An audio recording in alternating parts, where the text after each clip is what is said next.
Hi friends, இன்றைக்கான video பதிவு என்னென்னு பார்த்தீங்கன்னாக்க குழந்தைங்களுக்கான ஒரு டிப்ஸ் தான். குழந்தைங்கலேருந்து பெரியவங்க வரைக்கும் யூஸ் பண்ணிக்கலாம்.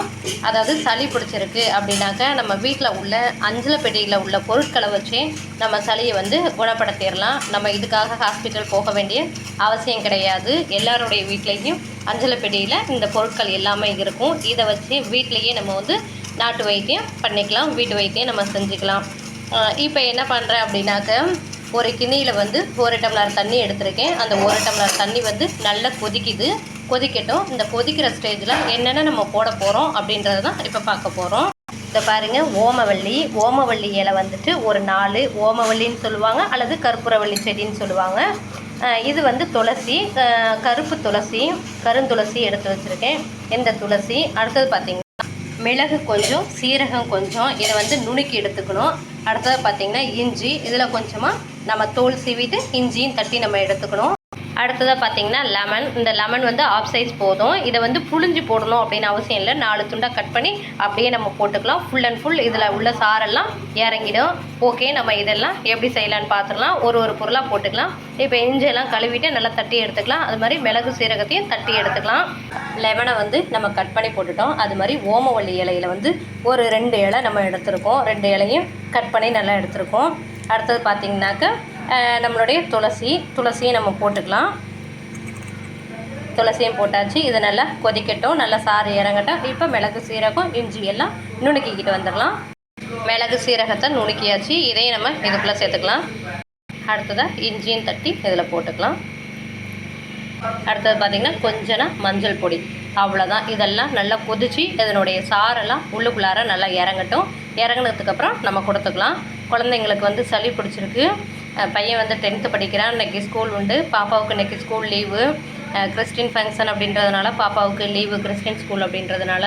தம்பி 10th படிக்கிறதுனால தம்பிக்கு இன்றைக்கி ஸ்கூலு இருக்குது.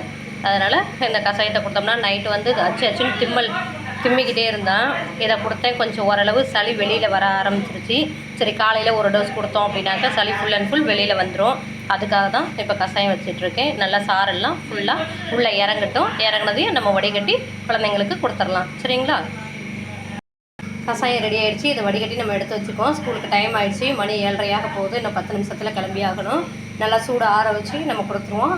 அது உள்ள சாப்பாடையும் ஊட்டிக்கலாம். டைம் ஆகிடுச்சு. பையனுக்கு சாப்பாடு ஊட்டிக்கலாம். கஷாயமும் கொடுத்தாச்சு, சாப்பாடும் கொடுத்தாச்சு. பையன் ஸ்கூலுக்கும் கிளம்பியாச்சு. அடுத்து அந்த குழந்தை பிறந்த நாய்க்கு பால் கொடுக்க போகிறோம். பாருங்க எப்படி பின்னாடியே வருதுன்னு சொல்லிட்டு நல்லா பால் திக்காக காய்ச்சி எடுத்து வச்சுருக்கேன். இருக்கு. அப்புறம் எதுக்கு அங்கே ஓடுற? ஏய், இங்கே வாடி. ஏன் இந்த அலைச்சாலை ஏற நீ இன்னைக்கு? இங்கே வா. இங்கே வாடி. பாலை ஊற்றிக்கலாம். பால் நல்லா திக்காக காய்ச்சி நல்லா எப்படி ஆடை படர்ந்துருக்கு பாருங்கள். ஊற்றிக்கலாம். வா. எவ்வளோ அலைச்சாலையிற வானு கூப்பிடும்போதெல்லாம் வரதில்லை. பசி எடுத்தால் மட்டும் வர வேண்டியது. குடை. ஓகே,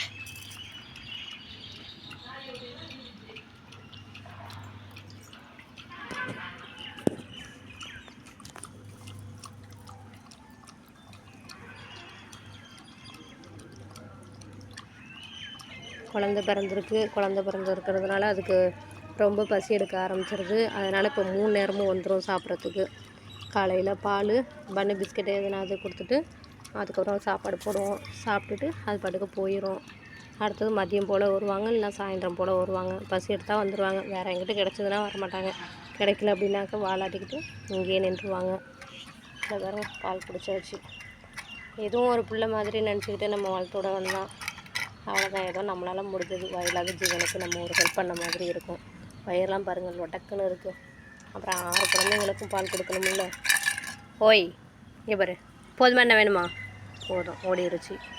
வேணும் அப்படின்னா நிற்கும், போதுங்க ஓடிருச்சு. தான் ஃபுல் கிண்ணியும் குடிச்சிட்டாங்களே மேடம். ஃபுல் கிண்ணியும் குடிச்சிட்டாங்க. அடுத்தது ஒரு பன்னு, தம்பிக்கு வச்சுருந்த பண்ணையும் வாங்கி சாப்பிட்டுட்டாங்க. அப்புறம் என்ன, இனிமேல் அவங்க பாட்டுக்கு போயிடுவாங்க. திரும்ப பசி எடுக்கும்போது தான் வருவாங்க. ஓகே, உங்களுக்கு இந்த வீடியோ பிடிச்சிருந்துன்னா ஒரு லைக் பண்ணுங்கள், ஷேர் பண்ணுங்கள். தேங்க்யூ ஃபார் வாட்சிங். மீண்டும் நாளைக்கு ஒரு வீடியோவில் சந்திக்கிறேன். ஓகே, பாய்.